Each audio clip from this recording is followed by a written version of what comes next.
Hey guys, अस्सलाम वालेकुम। इस्मी मोहम्मद आफाक खान। जैसे कि आप सब जानते हैं, रिसेंटली इंडिया की एक बीजेपी की लीडर ने नबी पाक सल्लल्लाहु अलैहि वसल्लम की शान में खुलेआम गुस्ताखी की।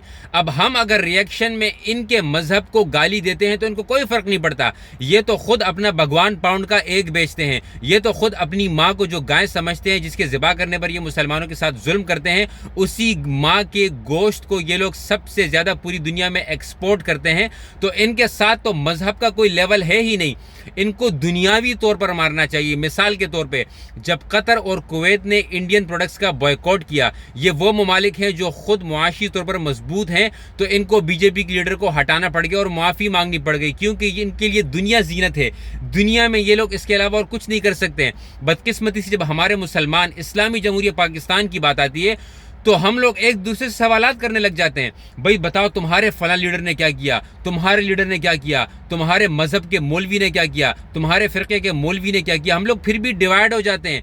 हालांकि पूरी दुनिया में ये एक पॉलिसी कायम है, जब कोई दुश्मन बाहर से आता है तो बंदा अपनी अंदरूनी दुश्मनियां ख़त्म करके एक हो जाता है, लेकिन हमारे अंदर यूनिटी नहीं आती है। इसी वजह से इस तरह के ये बुज़दिल तरीन लोग इस तरह के काम कर जाते हैं, क्योंकि इनको पता है कि हमें आपस में लड़ने से फुर्सत ही नहीं है। और दूसरी बात, हम लोग इतनी जहनी गुलामी का शिकार हो चुके हैं। मैं बड़ी एक आप कह सकते हैं कि अफसुर्दगी से ये बात कह रहा हूँ कि यही इंडिया जब नबी पाक सल्लल्लाहु अलैहि वसल्लम की शान में गुस्ताखी करता है, इसके बावजूद इनकी मूवीज़ भी पाकिस्तान में दिखाई जाती हैं, देखी जाती हैं, इनके गाने भी सुने जाते हैं, सुनाए जाते हैं। हमारे यंगस्टर्स आज भी इन्हीं के गानों पर ठुमके लगाते हैं, इन्हीं के गानों पर डांस करके मशहूर होकर मॉर्निंग शोज़ मनाते हैं। ये उलमा की रिस्पॉन्सिबिलिटी नहीं है, ये हर मुसलमान की जिम्मेदारी है। उलमा तो आपको मेंबर की मस्जिद से बैठकर बता रहा है, लेकिन हम उसको आलिम ही नहीं समझते हैं। हम तो आलिम को कहते हैं कि भाई चलो, ये तो मेरे फ़िरके का आलिम नहीं, मैं इसको आलिम ही नहीं समझता। हालांकि ये लोग आपको बता रहे हैं डे वन से इन लोगों की मुनाफकत और इन लोगों की ये जो चालें हैं, जो जिस तरीके से ये मुसलमानों के जज्बात को मजरूह करते हैं। अब आप लोगों से मेरी गुजारिश है कि हमें आप अपने आप पर नजर डालनी चाहिए कि मेरी और आपकी क्या जिम्मेदारी बनती है। बदकिस्मती से कि लोग तो दीन को मशहूर होने के लिए इस्तेमाल करते हैं, लोग दीन से पैसा कमाने के लिए आजकल सोशल मीडिया पर इस्तेमाल किया जा रहा है। लेकिन इतना डर लगता है कि अगर किसी ने नबी पाक सल्लल्लाहु अलैहि वसल्लम की शान में गुस्ताखी की और अगर मैंने रिएक्शन में कुछ कह दिया तो मेरा अकाउंट ब्लॉक हो जाएगा। मेरी खुद यूट्यूब वीडियोस वो जा चुकी हैं, मोनेटाइजेशन मेरी ख़त्म हो चुकी है फेसबुक से। टिकटॉक के जो मेरा एक अकाउंट मैंने रिसेंटली बनाया था चंद ऐसे लोगों को एक्सपोज करने के लिए जिन्होंने सहाबा की शान में गुस्ताखी करके फिल्म बनाई है यूके में, वो भी रिस्ट्रिक्टेड हो चुका है। लेकिन इन दुनियावी चीज़ों पर अपना ईमान मत बेचें। एंड ऑफ द डे हमें मरना है। बड़े बड़े आपसे मशहूर तरीन लोग मर चुके हैं, लोगों को नाम भी नहीं पता। लोग उन शोहरत याफ्ता नामों पर अपना पैसा बना रहे हैं, लेकिन कब्र में वो अकेले पड़े हुए हैं। हमें दीन की बात करते हुए भी शर्म आती है कि लोग बोलेंगे देखो कल तो डांस कर रहा था, आज दीन की बात कर रहा है। करें दीन की बात। आपसे ये नहीं पूछा जाएगा कि लोगों ने आपके बारे में क्या कहा, बल्कि आपसे आपके बारे में पूछा जाएगा कि आपने क्या किया। तो मेरी और आपकी ये जिम्मेदारी बनती है अज़ीज़ान मजलिस, ये इन लोगों को दुनियावी मार मारनी है, इनको मुआशी मार मारनी है।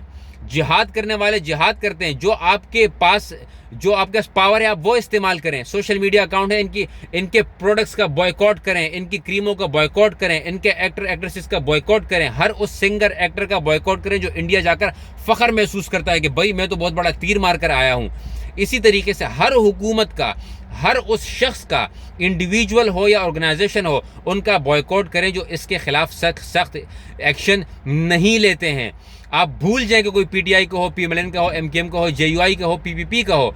आप सिर्फ ये देखें कि इस इंडिविजुअल ने मेरे नबी पाक सल्लल्लाहु अलैहि वसल्लम की शान में जब गुस्ताखी हुई तो ये जो कर सकता था वो नहीं किया, आप उससे कतई ताल्लुक़ कर लें। इसमें कोई शर्म की बात नहीं है। लोगों को मारने दे ताने कि तुमने तो पूरी उम्र पीटीआई को सपोर्ट किया या तुमने पूरी उम्र पीएमएलएन को सपोर्ट किया, आज देखो ये क्या कर रहे हैं। हमें अपने आप के बारे में जवाब देना होगा, लोगों की बातों का जवाब नहीं देना होगा। आप लोगों से मेरी गुजारिश है कि खुदारा हर उस टिकटॉकर को, हर उस यूट्यूबर को, आप इन लोगों को देखें जिन लोगों को आपने सेलिब्रिटी बनाया है, जिन लोगों को आपने सर पे बैठाया है, जो आपके व्यूज़, आपकी एनर्जी से पैसा कमा रहे हैं, पैसा बना रहे हैं, जब वो इन चीज़ों पर बात नहीं कर सकते तो फिर ये सेलिब्रिटी नहीं है, ये ज़ीरो हैं। ये आपके दीन के लिए की बात है। सिर्फ उनको सेलिब्रिटी माने, उनको अपना हीरो माने, जो कम से कम बात तो करते हैं। جو کم از کم مسلمان ہونے کا ثبوت تو دیتے ہیں. یہ باتیں پرانی ہو گئی ہیں کہ جی ہمیں بات کرنے کا کیا فائدہ, ہم ان کے لیول پر نہیں جا سکتے. کوئی تو بات کرے گا, وہ بات کر سکتے ہیں, تو ہم اپنے حق کی, دین کی بات کیوں نہیں کر سکتے؟ ان کا مرنا جہنم میں جانا ہے, ہمارا مرنا اس طرح کی بات کے بعد جنت میں جانا ہے. then you need to understand کہ آپ کی کیا لیول ہے. کب آپ کو آ کے جو ہے ایک باؤنڈری کراس اگر ہو جائے تو پھر آپ نے بات کرنی ہے. ایک باؤنڈری اپنی سیٹ کر دیں کہ بھئی یہ باؤنڈری ہے, یہ میرے رولز ہیں, یہ میری پالیسی ہے, یہ میرا سوشل میڈیا کے اکاؤنٹ تک کی پالیسی ہے, لیکن جب اس کے آگے کوئی جائے گا تو میں خاموش نہیں بیٹھوں گا. میری آپ لوگوں سے گزارش ہے, ہر اس ٹک ٹاکر کو, یوٹیوبر کو اس میں ٹیگ کریں جو اتنا آواز اٹھا رہا ہے. آواز اٹھانا تو دور کی بات, بلکہ اسی انڈیا کو اپنے ویوز کے ذریعے, اپنے ٹھمکوں کے ذریعے, اپنے جسم کے ذریعے فائدہ پہنچا رہا ہے. ان کو اپنی نظروں میں رکھیں اور ان کو کبھی سیلیبریٹی نہ بننے دیں.